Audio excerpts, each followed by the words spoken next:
UKLO 1 year masters. No IELTS required up to 5 years visa. High visa success rate. ఓం నమః శివాయ.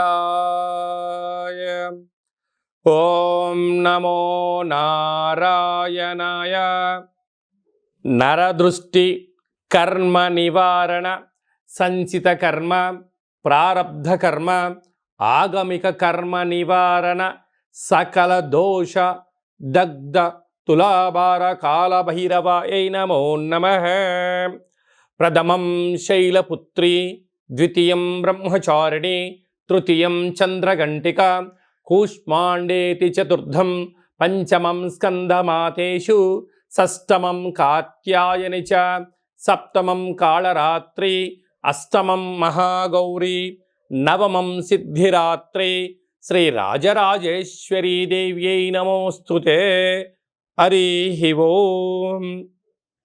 మా ఛానల్కి స్వాగతం. చూస్తున్న వీక్షకులకు, ప్రేక్షకులకు, ప్రియ కాళభైరవ భగవద్బంధులకి స్వాగతం పలుకుతూ, మమ్మల్ని ఎంతగానో ఆదరిస్తూ ఉండబడినటువంటి ప్రియ సోదర సోదరీమణులకు స్వాగతం పలుకుతూ, అందరికీ ముందస్తుగా విజయదశమి పండగ శుభాకాంక్షలు. అమ్మవారి యొక్క ఆశీస్సులు ఉంటే మనకు అన్నీ ఉన్నట్లే కనుక అమ్మను స్మరిద్దాం, అమ్మను ధ్యానిద్దాం. ప్రకృతితో మమేకమైనటువంటి అమ్మవారిని శాకాంబరి స్వరూపంలో పూజ చేసుకుందాం. జీవనాన్ని అద్భుతమైన ఆనందకరమైన జీవితానికి స్వాగతం పలుకుదాం. ద్వాదశ రాశుల్లో గ్రహ గమనాల్ని ఓసారి వీక్షింపచేద్దాం. వృషభ రాశిలో దేవగురు బృహస్పతి సంచార స్థితి, విశేషంగా మిథున రాశిలో కుజ భగవానుడు సంచార స్థితి, కన్యరాశిలో రవి బుధ కేతు సంచార స్థితి.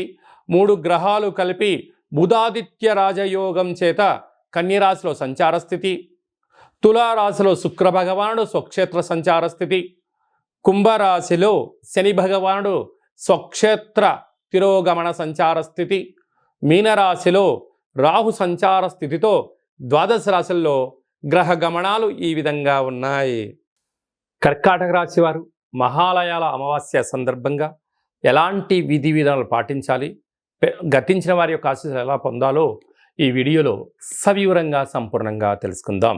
కర్కాటక రాశిలో ఏ ఏ నక్షత్రాలు వస్తాయనగా, పునర్వసు నక్షత్రంలోని చివరి పాదమైన 4వ పాదము, పుష్యమీ నక్షత్రంలోని 4 పాదాలు, ఆశ్లేష నక్షత్రంలో 4 పాదాలు కలిపితే కర్కాటక రాశి. చాలామందికి పుట్టినటువంటి కాల సమయంలో డేటా బర్తులు లేనటువంటి కారణం వలన పేరు యొక్క మొదటి అక్షరాన్ని అనుసరిస్తూ ఆ రాశిని తెలుసుకునే ప్రయత్నం చేద్దాం. హి, హు, హే, హో, డా, డి, డు, డే, డో అక్షరాల వారందరూ కూడా కర్కాటక రాశి జాతకులే. కర్కాటక రాశి యొక్క అధిపతి చంద్ర భగవానుడు కనుక బుధవారం ఉత్తర హస్తా నక్షత్ర సందర్భంగా మహాలయాల అమావాస్య రావడం వలన వీలైనంత వరకు పితృదేవతలను స్మరించడం, వారికి దర్భలు నల్ల నూలతో పాటి తెలుపు వస్త్రాలను బ్రాహ్మణుడికి దానం ఇవ్వడం కానీ, ఒక దోషుడు బియ్యాన్ని పెద్దవారికి నమస్కారం చేసుకొని గోమాతకు ఆహారంగా ఏర్పాటు చేయడం కానీ, అలాగనే పక్షులకు ధాన్యం చల్లడం కానీ, కాకులకు ఆహారం వండి పెట్టడం వలన ఈ యొక్క కర్కాటక రాశి వారికి మనశ్శాంతి, ఆయుర్వృద్ధి, జ్ఞానవృద్ధి, ఐశ్వర్య సంపద కర్కాటక రాశి వారి సొంతమయ్యే పరిస్థితి ఉంటుంది.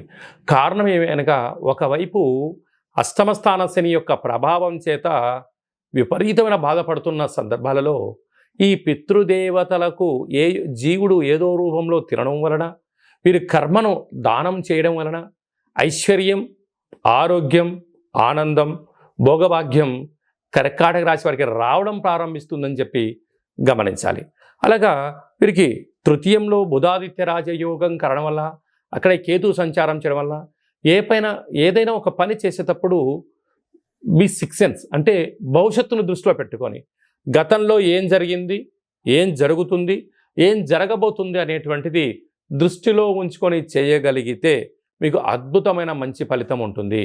అలాగే అష్టమ స్థానంలో శని యొక్క ప్రభావము తీవ్రంగా ఉండడం వలన, భాగ్యంలో రాహు సంచార స్థితి ఉండడం వలన ప్రేమికులు, భార్యాభర్తలు వీలైనంత వరకు అన్నదమ్ములతో అక్కా చెల్లెలతో విభేదాలకు ఇది సరైన సమయం కాదు అని చెప్పి గమనించాలి.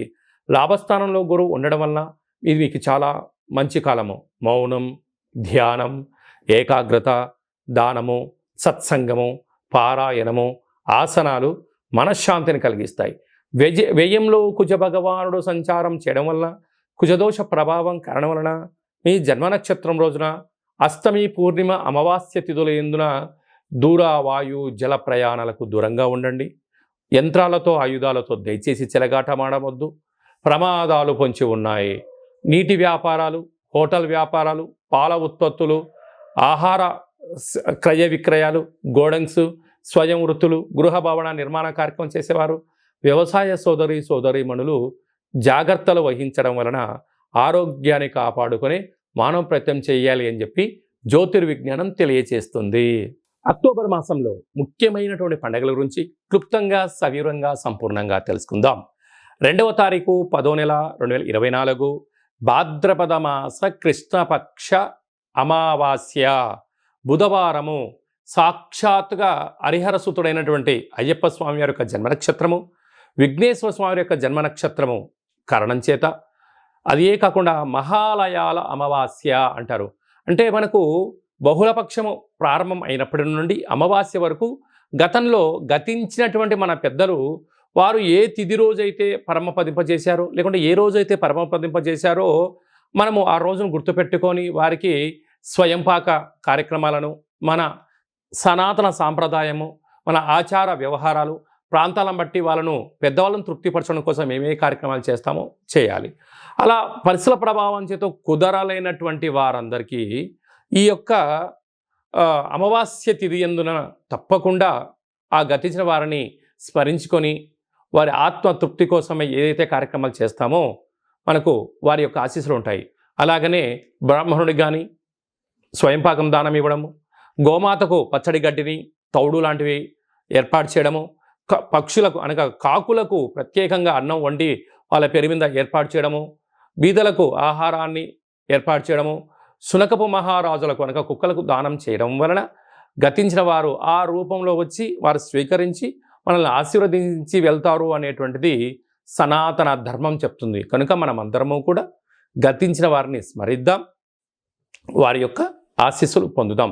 అలా కుదరలేదు అనుకుంటున్న వారందరూ ఈ కింది నెంబర్ సంప్రదించినట్లయితే మీ యొక్క పెద్దవారి యొక్క గోత్రనామాలను పంపించినట్లయితే మన యొక్క కాళభైరవ స్వామి యొక్క దేవాలయంలో ఏర్పాటు చేయడం జరుగుతుంది. కనుక ఈ కార్యక్రమం అంతా కూడా మీకు వాట్సాప్ కాల్, వీడియో కాల్ ద్వారా చూపించడం జరుగుతుందని చెప్పి గమనించగలగాలి.